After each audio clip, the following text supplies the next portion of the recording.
according to my death clock, you know, I got about 36 years to go. Now, I tend on beating that, but, you know, my experiences is seeing like the tail end of your life, right? The last 2-3 years, you know, for a super majority is not running around doing shit. Now, obviously, there's 92 years olds out there that are like hustling, running marathons or whatever.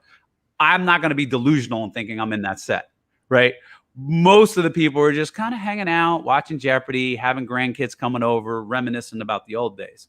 And so I'm making sure that, you know, as I'm in this super phase, as you want, if I'm going to make up a term, you know, these next 20 years, 10 to 20 years, that I am ordering my experiences correctly. You know, and I've said it several times before, like life is like Tetris, you know, like you're up in heaven.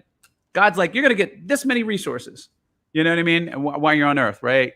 And you could do all these things, big giant bucket of things, right? And the only problem is that in order to do them all, you got to get the order right. So if Jeff waited to do all his Burning Man raving days till after he got married, I'd be like, sorry, Jeff, you got the order right. You don't get the Burning Man experience. Click, click. You know what I mean? Like kids, you know what I mean? Like, I like that. You know, like you gotta get the order. You gotta get the order right. Oh, you want to go hella skiing off whatever? Well, you waited till you were 90. There's no shot you're going hella skiing, or, you know, 86 or 75 or whatever it is, right? There's other experiences you do. I'm not saying that your life is not enjoyable. I'm just saying from the totality of the arc of your life, you didn't optimize it, right? And your experiences are what constitute who you are. You know, those memories from those experiences, you know, your enjoyment and how interesting you are and how you define yourself. I hypothesized there had to be a curve and a formula to optimize your wealth and your spending. And then that led me to the thought that, hey, there's got to be a net worth peak. If you have to end at zero, right, there's got to be a time where you should be spending on your net worth to zero and it should peak. And then I realized it's not a number, it's got to be a date. And then I realized that date has to be not necessarily your age, but your physical age, right? Because there's people who are 30, like you know, they're probabilistically not going to make it past 55, right? And then there's people who are 30 that are going to live to 102, right? Or whatever. Or even if they died at the same date, right? This person is going to have this kind of, you know, this kind of like rectangular, you know, utility function, and one is going to have this slope, and that drastically changes your spending curve, right? And I was like, oh, let me make a computer model and do all this other kind of crap, and it's like hypersensitive, intensive, and we have one, but it's more a validation on kind of the direction than like like you get an exact number out, right? The mental model is what you need to optimize your life. How to think about these things, right? How to go about making these decisions. How do I get myself off autopilot and think about the arc of my life from now, wherever you are, whether you're 20, 30, or 70, the arc of my life from now to the expected death date.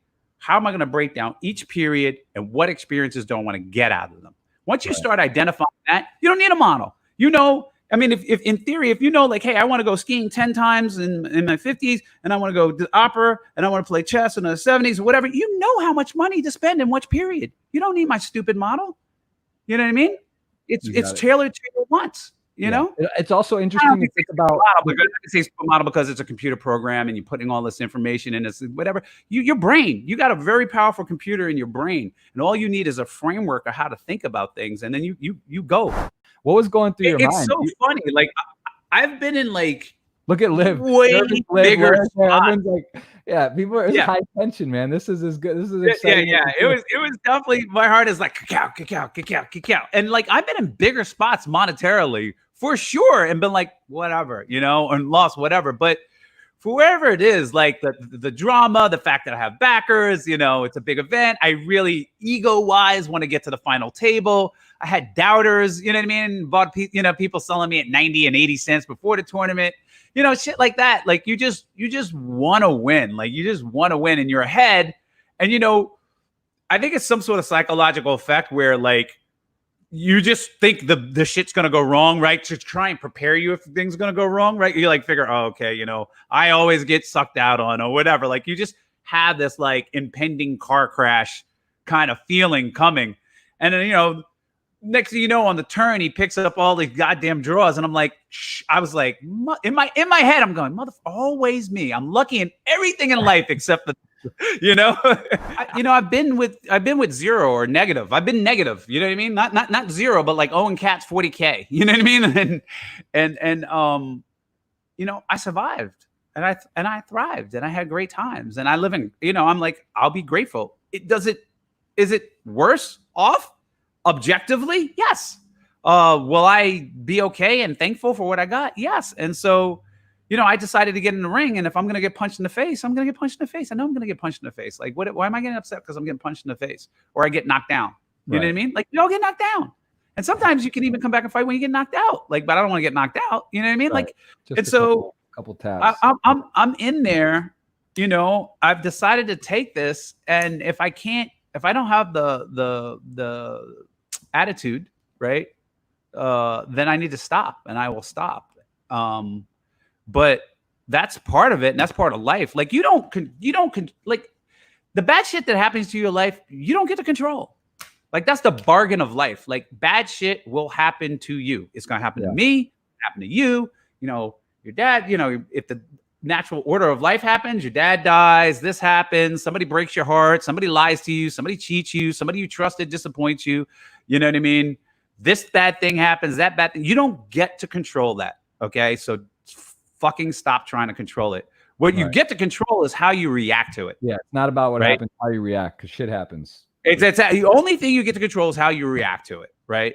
And that's internally, your mentality, and also like what you're going to do next. Right. And so that's it. That's it. And once you like get over this idea that you're going to control these things, right? I think it's kind of liberating.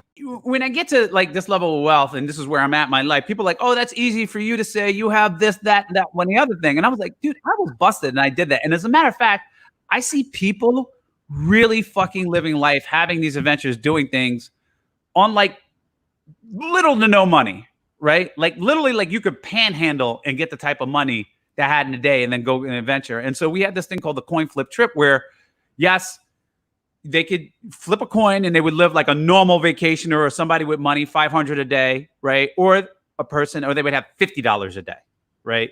So like, and sometimes in very expensive cities. So like the $50 really was like 10, et cetera. Right.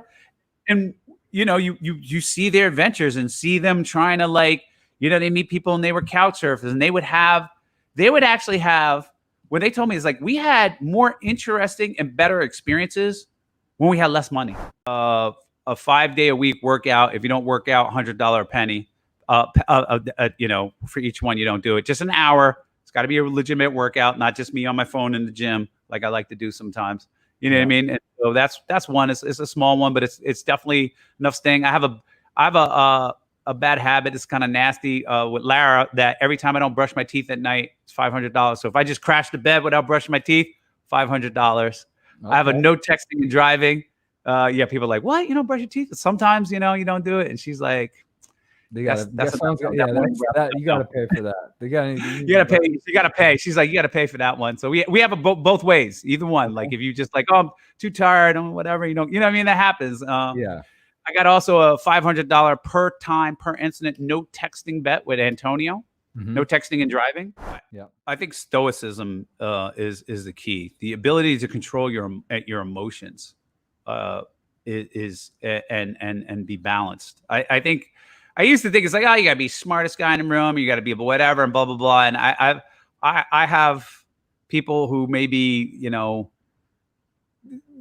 I either through contract or direct employment hire super wizards are smarter than me in anything, whatever, but they are not the boss.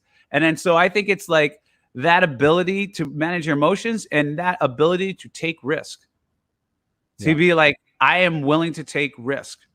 If you are not willing to take risk, it's really hard to be successful. I mean, it's a simple formula. Risk equals reward, right? It's a probabilistic thing. It's not like, oh, I take this risk, I guarantee you get the reward, but the rewards are equal to the risk you take in general. I mean, yeah, there's some people that take no risk to get the silver spoon, blah, blah, blah, whatever. I'm not talking about that. I'm talking about you and your situation without the silver fucking spoon, going out there and making it. It's like you got to control your emotions and be stoic about it, so your mental mind is always working and you're making proper risk reward decisions. And you got to be able to fucking come up and take some big risks. You know, if we're talking about the success level I'm talking about, but you know, there's another version of this, and that's like the ability to be kind and be happy.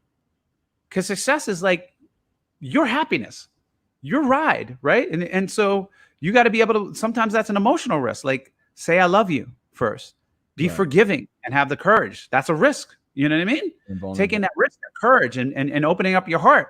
And that, you know, like that's like uber success, right? Like, you know, just being happy and being in a loving relationship and stuff like that. And so don't just think about risk in terms of like money.